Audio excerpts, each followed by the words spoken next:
సలహాలు సూచనలు ఇవ్వడానికే ఉంటాయి, పాటించడానికి ఉండవు అని అనుకుంటారు. ఎందుకు అని అంటే తమ దాకా వస్తే కానీ తమకు అర్థం కాదన్నట్టు నిజంగానే కక్ష సాధింపు చర్యలకు పాల్పడే ఆలోచననే ఈ రాష్ట్ర ప్రభుత్వానికి ఉండి ఉంటే ఈరోజు అక్కడ కూర్చొని అక్కడ నించొని నోటికొచ్చింది మాట్లాడే అవకాశం ఉండకపోతుండే. చెంచల్గూడనో చెర్లపల్లిలో మమ్మల్ని ఎక్కడైతే పెట్టినరో డిటెన్షన్ సెల్లో ఎవరిని కలవకుంటే నిర్బంధించినరో అక్కడనే మీరుండేటోళ్ళు. కానీ మా ప్రభుత్వం 15 నెలల్లో ఎవరి మీద కూడా కక్షా సాధింపు చర్యలకు పాల్పడలేదు. అధ్యక్ష, డ్రోన్ ఎగరేసిందని, డ్రోన్ ఎగరేస్తే ఎవరైనా అనుమతి తీసుకోకుండా ఒక డ్రోన్ ఎగరేస్తే ఆ డ్రోన్కు 500 రూపాయలు ఫైన్ వేస్తారు అధ్యక్ష.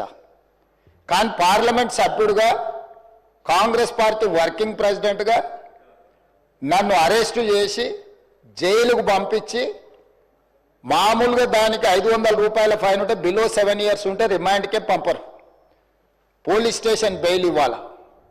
కానీ అధికారాన్ని అడ్డం పెట్టుకొని అన్ని రకాల వ్యవస్థల మీద ప్రభావితం చేసి చెర్లపల్లి జైలుకు పంపించి నక్సలైట్లు ఐఎస్ఐ తీవ్రవాదులు ఉండే డిటెన్షన్ సెల్లో ఒక కాంపౌండ్లో ఏ ఒక్క ఖైదీని లేకుండా 7 feet బై 12 feet ఉంటే అందులో 3.5 feet పండుకోవడానికి దిమ్మె ఉంటుంది, ఒక చిన్న బాత్రూమ్ ఉంటుంది అధ్యక్ష. 16 రోజులు డిటెన్షన్ సెల్లో ఒక్క మనిషిని చూడకుండా నన్ను నిర్బంధించిన ఆ కోపాన్ని దిగమింగుకొని రాష్ట్ర ప్రయోజనాల కోసం ఈరోజు పనిచేస్తున్నా అధ్యక్ష. రాత్రిపూట పడుకోవడానికి లైట్ బంద్ చేయకుండా ట్యూబ్ లైట్లు ఆన్లో పెడితే అది ఓపెన్ ఎయిర్ జైలు. ఇంతింతలో బల్లులు 7 feetలలో 3.5 feet దిమ్మ ఉంటే దిమ్మ మీద పడుకుంటే ఇంకొక 3.5 feet గ్యాప్ ఉంటుంది. లైట్లు బంద్ చేయకుండా లైట్లు ఓపెన్ పెడితే అధ్యక్ష ఇంతింతలో బల్లులు 20-30 పైన ట్యూబ్ లైట్ ముందు పురుగులు తిరుగుతుంటే అది ఓపెన్ ఎయిర్ జైలు కాబట్టి పురుగులు వస్తే పురుగులను తినడానికి బల్లులు పరిగెత్తుతుంటే ఏ ఒక్క రోజు రాత్రి కూడా పడుకోకుండా మేల్కతో కూర్చున్న అధ్యక్ష. బయట కానిస్టేబుల్ లైట్ బంద్ చేయవా పడుకుంటా అంటే లేదు సార్ పైనుంచి ఆదేశాలు ఉన్నాయి, ఆ ట్యూబ్ లైట్లు బంద్ చేస్తే మీరు పడుకుంటారు కాబట్టి ట్యూబ్ లైట్లు ఆన్లోనే పెట్టమని. ఆ ట్యూబ్ లైట్ స్విచ్ బయట ఉంటుంది అధ్యక్ష, లోపల ఉండదు. ఆ చిన్న బాత్రూమ్ చిన్నది కూర్చుంటే బయటకు కనిపించేటట్లుంటుంది అధ్యక్ష. ఒకసారి నేను ఎమ్మెల్యేల హోమ్ కూడా నా దగ్గర ఉంది కదా, ఎమ్మెల్యేలను నేను తీసుకెళ్తా, మంత్రులను తీసుకెళ్తా. ఏ జైల్లో ఐఎస్ఐ తీవ్రవాదులను కరడుగట్టిన నక్సలైట్లను బంధిస్తారో పార్లమెంట్ సభ్యుని నన్ను 16 రోజులు అందులో బంధిస్తే 16 రోజులు రాత్రిపూట ఏ ఒక్క రోజు పడుకోలేదు అధ్యక్ష. పొద్దున పూట బయటకు వదిలినప్పుడు 6 గంటలకు వచ్చి ఖైదీలను బయటకు వదులుతారు కదా అధ్యక్ష. బయట ఒక చెట్టు ఉంటే 16 రోజులు పొద్దున పూట చెట్టు కింద పడుకున్న అధ్యక్ష. అయినా నేను కోపం ప్రదర్శించలే. ఇవన్నీ కూడా దేవుడు అనేటోడు ఉంటాడు, చూస్తాడు, అంతకు 4 ఇంతలు అనుభవిస్తారని నేను అనుకున్నా. సరిగ్గా నేను ప్రమాణ స్వీకారం చేసే రోజే నా మీద కక్ష సాధించిన వాళ్ళని దేవుడే చూపించి దావకంలో షరీక్ చేపించింది అధ్యక్ష. నేను ఎవరిని ఏం అనాల్సిన పని లేదు. మొదటిసారి నన్ను జైల్లో ఎన్ని రోజులు పెట్టినరో వాళ్ళకి తెలుసు. నా బిడ్డ లగ్గం ఉంటే కూడా లగ్గానికి ఇంటరిం బెయిల్ 2 గంటలు పోయి లగ్గం చూడడానికి కూడా అభ్యంతరం పెట్టి ఢిల్లీ నుంచి న్యాయవాదులను తీసుకొచ్చి ఇక్కడ వాదించి ఆయన బిడ్డ లగ్గపత్రిక రాసుకోవడానికి కూడా వెళ్ళడానికి వీల్లేదు అని చెప్పి కోర్టులో వాదించిన వాదనలు అక్కడ ఉన్నాయి అధ్యక్ష. కోర్టు నాకు కండిషనల్ బెయిల్ ఇచ్చింది అధ్యక్ష. చెర్లపల్లి జైలు నుంచి ఎన్కన్వెన్షన్ ఫంక్షన్ హాల్కి పోయి నా బిడ్డ లగ్గపత్రిక రాసుకొని అక్కడ నుంచి సీదా మళ్ళీ చెర్లపల్లి జైలుకు పోయిన అధ్యక్ష. రాజకీయ కక్షా సాధింపు మీద నాదా? నా బిడ్డ లగ్గానికే పోకుంటే నన్ను అడ్డుకున్నా ఎవరికైనా అధ్యక్ష, మన పిల్లల కంటే మనకేముంటుంది అధ్యక్ష ఈ భూమి మీద? నా బిడ్డ లగ్గానికి లగ్గపత్రిక రాసుకోవడానికి కూడా అడ్డుకుంటే కూడా నేను మిమ్మల్ని ఏమనలే.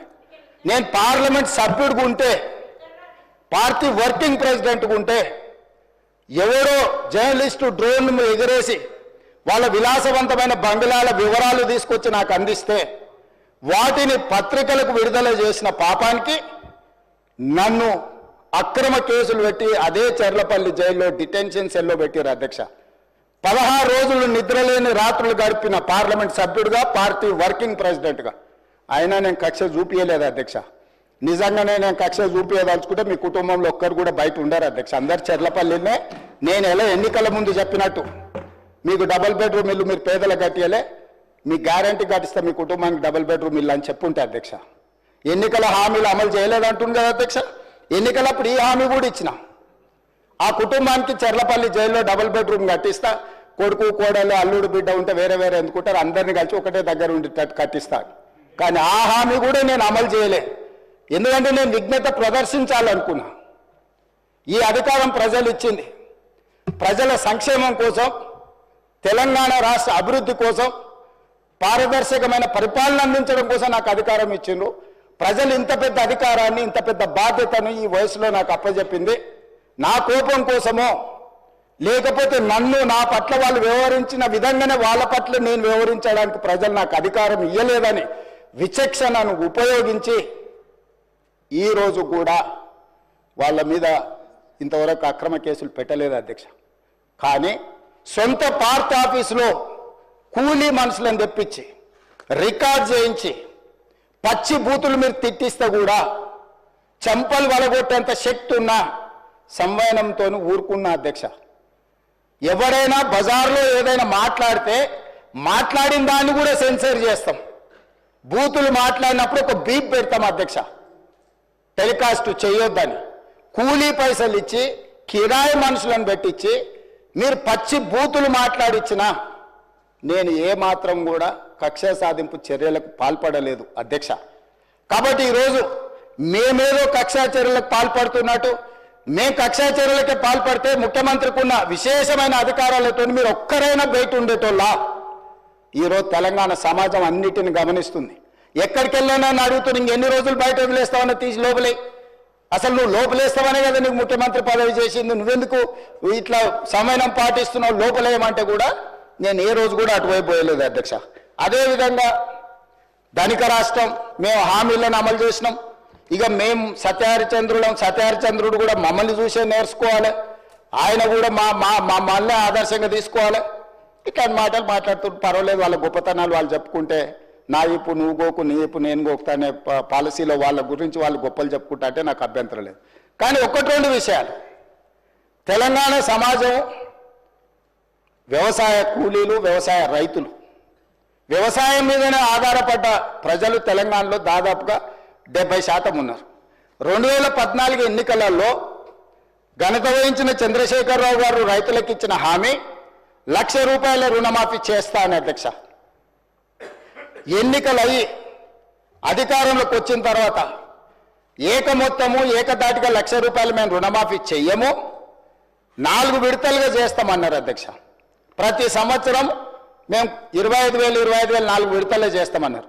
వీళ్ళు మొదటి 5 సంవత్సరాలు 2014 నుంచి 2018 వరకు ఎన్నికల వరకు వీళ్ళు చేసిన రుణమాఫీ 16,143 కోట్ల రూపాయలు అధ్యక్ష. ఇందులో 4 విడతలుగా వీళ్ళు రుణమాఫీ చేసినందుకు, 4 సంవత్సరాలు వాయిదాల మీద చేసినందుకు దాదాపుగా మిత్తి కింద 2,630 కోట్ల రూపాయలు పోయింది అధ్యక్ష. నికరంగా మిగిలింది వీళ్ళు చేసింది మొదటి 5 సంవత్సరాలలో 13,514 కోట్ల రూపాయలు అధ్యక్ష మొదటి విడత.